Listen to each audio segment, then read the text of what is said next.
In this video, I will show you how to increase into the next stitch, working into both the front and back of the stitch.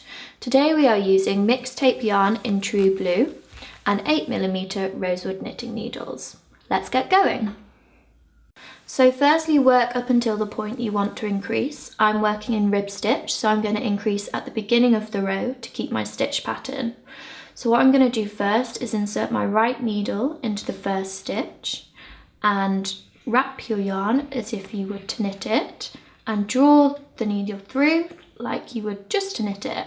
But we're not going to slip it off the left needle yet. We're going to keep it on because we're actually going to purl into the back of this same stitch.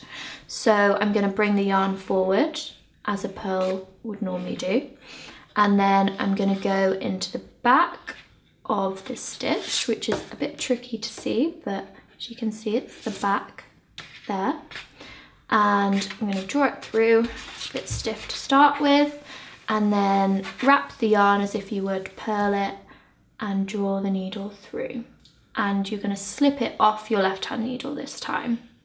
So as you can see, now I have 2 stitches on my right hand needle, so I've increased by 1 stitch.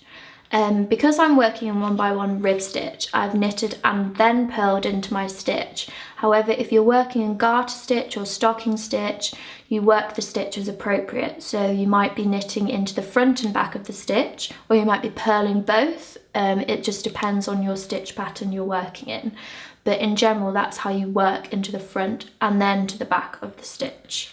So there you have it. That's how to increase into the next stitch.